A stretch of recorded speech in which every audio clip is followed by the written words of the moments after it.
Baik Bapak Ibu dosen, Assalamualaikum warahmatullahi wabarakatuh. Berjumpa kembali dengan saya di Mimbar Intelek. Nah, video kali ini saya mau sharing terkait dengan perolehan angka kredit maksimum ya untuk setiap jenjang jabatan fungsional atau jabatan akademik dosen. Ini kemarin yang banyak ditanyakan oleh teman-teman dosen, bagaimana kita cara menghitung ya jenjang akademik, konversi maupun yang prestasi, mengingat ada batasan-batasan yang perlu harus diperhatikan. Artinya batasan itu adalah angka kredit maksimum per tahun. Nah, di sini sebenarnya sudah ada cara menghitungnya seperti apa, tapi Bapak Ibu dosen sebenarnya juga bisa melihat di sister ya. Mungkin semua dosen belum aktif mungkin di cara untuk menghitungnya, tapi di sini saya akan memperagakan secara berdasarkan dari Kemendikti Saintek nomor 39 ini, biar nanti Bapak Ibu dosen lebih memahaminya lebih gampang ya. Mudah-mudahan saya bisa membawakan ini semua untuk semua jenjang. Jadi kalau Bapak Ibu dosen bingung bagaimana cara menghitungnya, mulai dari angka kredit konversi, kemudian angka kredit maksimum prestasinya, ya sama per tahunnya. Nah, tapi sebelum saya membahas ini lebih dalam, Bapak Ibu dosen, saya mau menginformasikan kepada Bapak Ibu dosen bahwa bagi Bapak Ibu dosen yang ingin mendownload e-book yang bisa digunakan untuk pegangan untuk menulis ya di jurnal-jurnal Scopus, menulis di jurnal Sinta 1 hingga Sinta 6, menulis buku yang kemudian Bapak Ibu dosen bisa digunakan untuk kegiatan Tridharma Bapak Ibu dosen. Bapak Ibu dosen bisa mendownloadnya melalui link yang sudah saya sediakan pada deskripsi dari video saya ini. Nah, jadi yang pertama dulu Bapak Ibu dosen di tabel 27 ini adalah tabel perolehan angka kredit maksimum untuk setiap jenjang jabatan akademik dosen. Jadi Bapak Ibu dosen itu yang pertama dulu yang harus dilakukan itu perlu fokus dulu kepada jabatan fungsionalnya saat ini ya, apakah asisten ahli, lektor, lektor kepala atau profesor. Kemudian capaian yang dicapai setiap penyusunan SKP ya, baik itu angka kredit konversi maupun yang angka kredit prestasi, karena sekarang itu sudah dipisahkan ya. Jadi kalau Bapak Ibu dosen itu capaiannya itu adalah baik ya 100%, maka kondisi untuk angka kredit atau nilai angka kredit konversinya itu sekian. Sesuaikan tentunya dengan jabatan akademik dosennya Bapak Ibu dosen ya. Kalau asisten ahli 12,5, lektor 25, kemudian lektor kepala itu 37,5 dan profesor 50. Namun jika SKP Bapak Ibu dosen itu adalah baik sekali dengan angka kredit konversinya bisa mencapai 150% ya. Ini bisa dikatakan superior ya, tapi bagi saya ada batasan-batasan itulah yang menyebabkan kemudian dosen itu tidak bisa secara leluasa untuk bisa produktif ya. Nah, ini angka kreditnya yang saya bold ini Bapak Ibu dosen. Kemudian kalau yang konversi ya sama ya, artinya yang baik dan baik sekali. Kalau baik 100%, baik sekali 150%. Tapi angka kredit prestasinya itu tentunya berbeda ya. Nah, ini disesuaikan. Nah, yang menjadi banyak pertanyaan itu bagaimana cara menghitungnya. Nah, di sini cara menghitungnya Bapak Ibu dosen.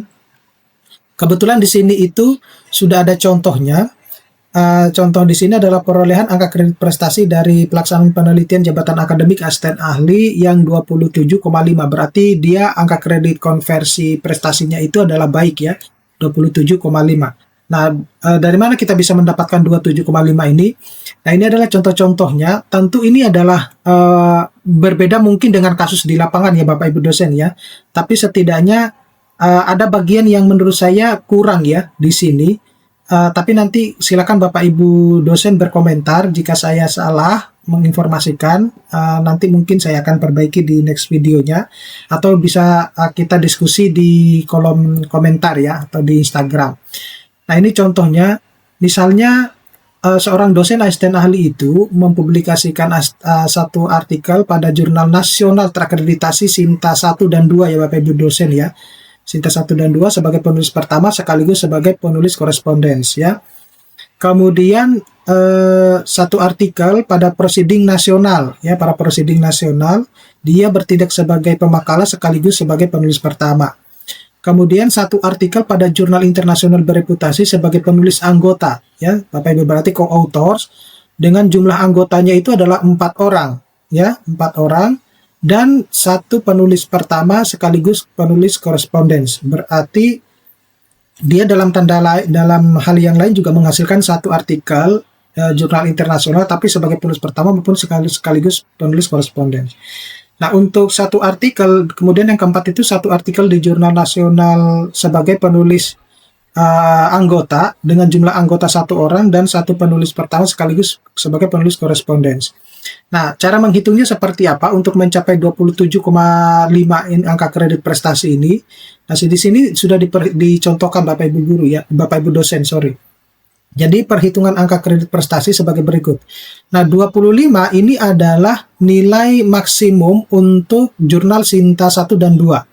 Ya, jadi kan di sini beliau itu mempublikasikan di jurnal nasional terakreditasi peringkat 1 atau 2. Nah, Bapak Ibu dosen bisa melihat pada tabel ini ya, angka kredit. Saya percepat Bapak Ibu dosen.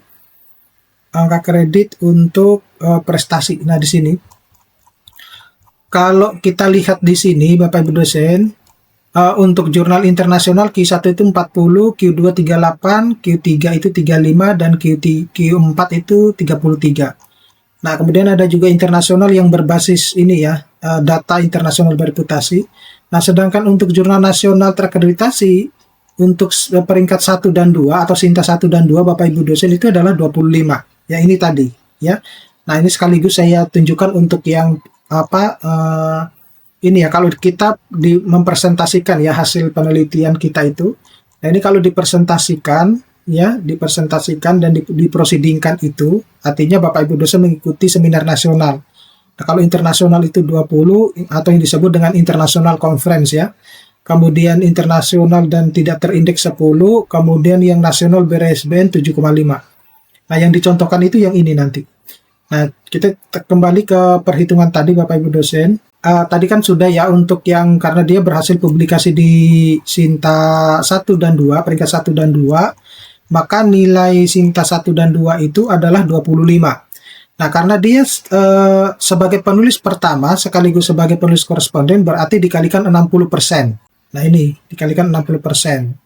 Nah, sedangkan kalau dia punya anggota di dalam situ, maka dihitung sebagai 40%-nya. Nah, ini banyak juga yang bertanya Bapak Ibu dosen ya, apakah penulis tunggal bisa dijadikan sebagai syarat khusus untuk kenaikan jabatan akademik ya, entah itu asisten ahli, lektor, lektor kepala, atau guru besar. Ini seringkali sudah saya bahas, sudah saya jawab juga bahwa penulis tunggal di dalam publikasi artikel ataupun proceeding itu tidak diperbolehkan untuk dijadikan sebagai syarat khusus, tetapi bisa dijadikan sebagai penambahan jumlah kum. Seperti itu Bapak Ibu dosen. Jadi kalau Bapak Ibu dosen punya misalnya jurnal internasional, berhasil publikasi di jurnal internasional sebagai penulis tunggal, kemudian mau dipakai untuk syarat khusus ke kenaikan jabatan akademik dosen, maka pasti akan ditolak oleh asesor. Karena itu sebenarnya sejak lama ya, sejak POPAK 2019 itu sudah dibahas seperti itu. Nah, kemudian kalau yang poin 2 ini 7,5 itu didapat dari yang proceeding tadi itu Bapak Ibu dosen. Nah, karena beliau itu berhasil publikasi di proceeding nasional sebagai pemakalah sekaligus sebagai penulis pertama, maka dikalikan juga 60%. Ya. Nah, yang menariknya yang menurut saya itu ada kekeliruan ya pada poin ketiga ini. Mungkin saya nanti dikoreksi Bapak Ibu dosen kalau saya salah. Jadi yang bersangkutan itu mempublikasikan satu artikel pada jurnal internasional bereputasi Bapak Ibu dosen ya. Kita anggap ini adalah jurnal internasional Q1 sebagai penulis anggota Bapak Ibu, sebagai penulis anggota ya. Dia bukan bertindak sebagai penulis pertama. Dengan jumlah anggota 4 orang. 4 orang ya. Dengan jumlah anggota 4 orang.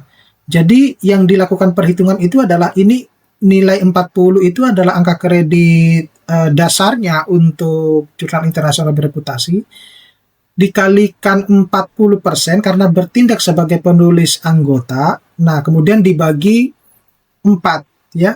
Tapi sebenarnya dibagi 4 itu berarti dengan posisi di sini itu jumlah anggotanya itu lebih sebenarnya.